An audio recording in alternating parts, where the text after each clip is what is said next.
अमेरिकी राष्ट्रपति Donald Trump ने मंगलवार को कहा है कि भारत को आने वाले 24 घंटे के भीतर और ज़्यादा टैरिफ लगाएंगे। ट्रंप ने मंगलवार को सीएनबीसी को दिए एक टेलीफोनिक इंटरव्यू में कहा है कि भारत अच्छा बिजनेस पार्टनर नहीं है।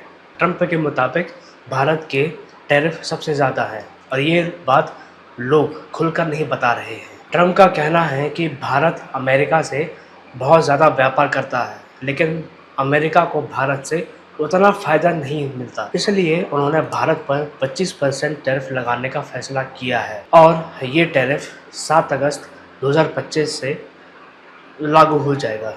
लेकिन वे इस टैरिफ को अगले 24 घंटे के अंदर अंदर और बढ़ाने जा रहे हैं। उन्होंने कहा है कि अमेरिका और भारत के बीच व्यापार संतुलन नहीं है और भारत रूस के साथ व्यापार करके यूक्रेन के खिलाफ रूसी वॉर मशीन को ईंधन देने का, उसको फ्यूल देने का काम कर रहा है।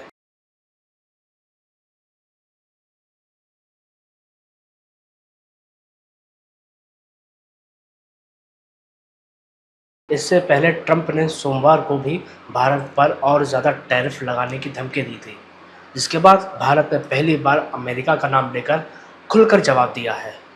डोनाल्ड ट्रंप ने सोमवार को मंडे को अपने सोशल मीडिया पर लिखा था कि भारत को परवाह नहीं है कि रूस के हमले में कितने लोग मारे जा रहे हैं, इसलिए मैं भारत पर टैरिफ को बढ़ाने जा रहा हूँ। इसके जवाब में भारत ने रूस से अमेरिका और यूरोपियन यूनियन के होने वाले निर्यात का आंकड़ा जारी करते हुए कहा कि अमेरिका अपने न्यूक्लियर इंडस्ट्री के लिए रूस से uranium hexafluoride, electric vehicle industry के लिए पैलेडियम, फर्टिलाइज़र और केमिकल का इंपोर्ट जारी रखे हुए है।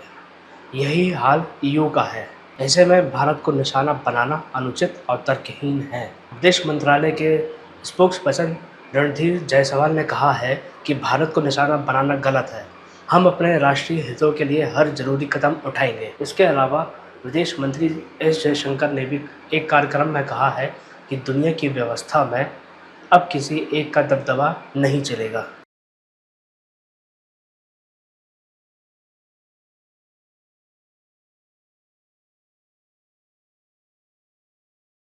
यूक्रेन संघर्ष के बाद अमेरिका ने ग्लोबल एनर्जी मार्केट की स्थिरता को मजबूत करते हुए रूस से भारत को तेल आयात को प्रोत्साहित किया है। भारत के आयात का मकसद भारतीय उपभोक्ताओं के लिए किफ़ायती ऊर्जा मुहैया कराना है। भारत की आलोचना करने वाले वही देश खुद रूस के साथ व्यापार कर रहे हैं। 2024 में यूरोपियन संघ का रूस के साथ वस्तुओं का द्विपक्षीय व्यापार लगभग 67 बिलियन यूरोस का था।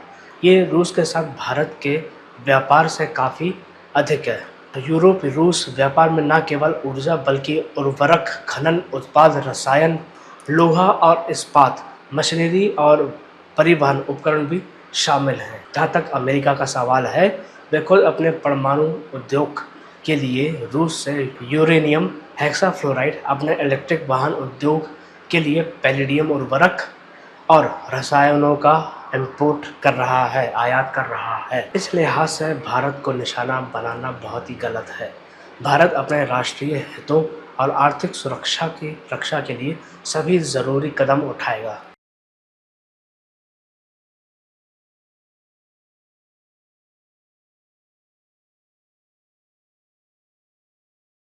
ट्रंप ने सोमवार को कहा था कि भारत रूस से सस्ता तेल खरीदकर उसे खुले बाजार में मुनाफे के साथ बेच रहा है। कोई गलत बात नहीं है जी। भारत को इस बात की कोई परवाह नहीं है कि रूस के हमले से यूक्रेन में कितने लोग मारे जा रहे हैं। इस वजह से मैं भारत पर लगने वाले टैरिफ पर भारी इजाफा करूंगा। इससे पहले अमेरिकन प्रेसिडेंट ने शुक्रवार को कहा था कि ऐसी खबरें हैं कि भारत ज़्यादा दिन तक रूस से तेल नहीं खरीदेगा। अब ऐसा क्यों है, क्या सोच के कहा है, कुछ नहीं पता। ट्रंप ने पिछले हफ्ते भारत पर 25% टैरिफ लगाया था, जो 7 अगस्त से लागू होगा।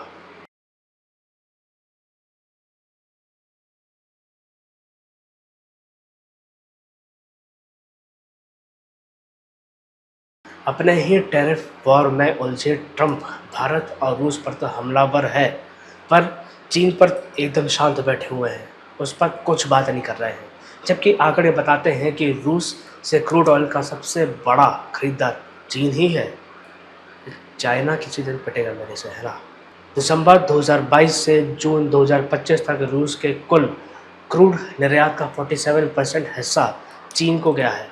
वहीं भारत ने 38%, यूरोपीय यूनियन और तुर्की ने 66% क्रूड ऑयल रूस से आयात किया है। टैरिफ की धमकी देने वाले अमेरिका ने रूस से 2024 में $3 अरब का सामान आयात किया था, जबकि इस साल के शुरुआती 5 महीनों में ही अमेरिका रूस से लगभग $2 अरब का आयात कर चुका है। $2 अरब का।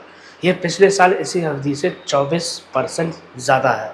इस साल यह आंकड़ा $4 अरब तक पहुंच चुका है या पहुंच सकता है। यूरोपियन यूनियन ने 2024 में रूस से करीब $72 अरब का द्विपक्षीय व्यापार किया। वहीं 2023 में सेवाओं का व्यापार लगभग $18 अरब रहा। यह भारत के उस वर्ष या उसके बाद रूस से कुल व्यापार से कहीं अधिक है। ईयू ने 2024 में रूस से लगभग 1.6 करोड़ टन तरलीकृत प्राकृतिक गैस यानी एलएनजी आयात किया, जो 2022 के लगभग 1.5 करोड़ टन के रिकॉर्ड को पार कर गई। रूस से यूरोप उर्वरक, खनन उत्पाद, रसायन, लोहा और इस्पात और मशीनरी का भी व्यापार करता है।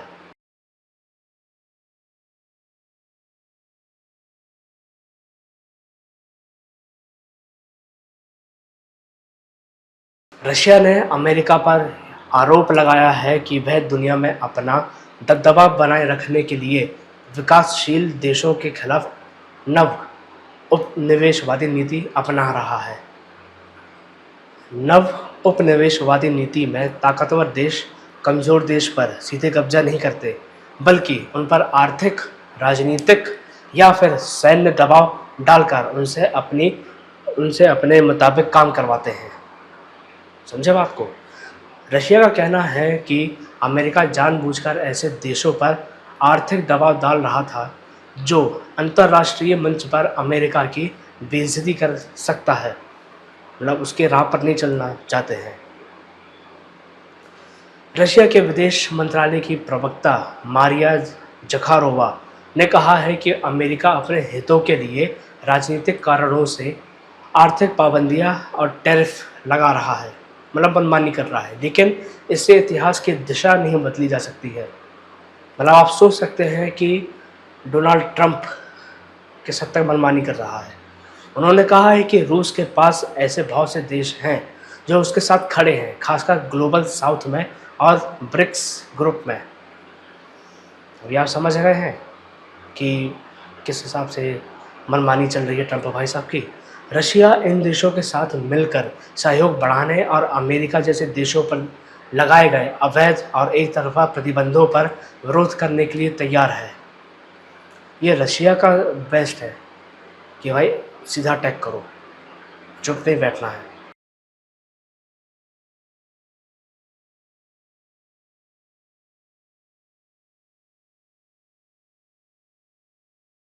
अमेरिकन प्रेसिडेंट डोनाल्ड ट्रंप के सलाहकार स्टीफन मिलर ने सोमवार को कहा था कि भारत अमेरिका के साथ ईमानदारी से पेश नहीं आ रहा है। मिलर ने फॉक्स न्यूज़ पर एक इंटरव्यू में कहा है कि भारत खुद को हमारा करीबी देश बताता है, लेकिन इसके बावजूद वह हमारे सामानों को मंजूरी नहीं देता है और अमेरिकी सामानों पर भारी टैरिफ लगाता है। मिलर ने आगे कहा कि भारत अमेरिका की इमिग्रेशन पॉलिसी का गलत फ़ायदा उठाता है और अब रूस से तेल खरीद कर यूक्रेन युद्ध को अप्रत्यक्ष रूप से इनडायरेक्टली उसे फंड कर रहा है। मिलर का बयान ऐसे समय पर आया है जब अमेरिका भारत पर रूस से तेल खरीदने को लेकर दबाव बना रहा था।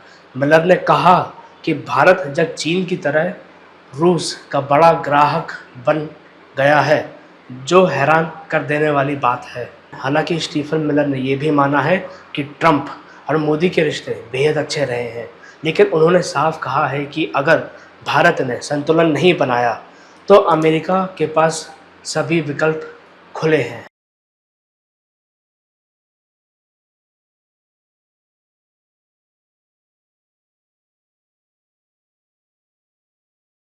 तो आज के लिए बस इतना ही। मिलते हैं एक नई वीडियो में एक नई भसड़ के साथ। तो देखते रहिए हमारा चैनल, सब्सक्राइब ज़रूर कर लेना आप, क्योंकि इसके बिना ना तो मैं आप तक पहुंच पाऊंगा, ना मुझे कभी दिख पाएंगे। मिलते हैं अगली वीडियो में, तब तक के लिए धन्यवाद, नमस्कार।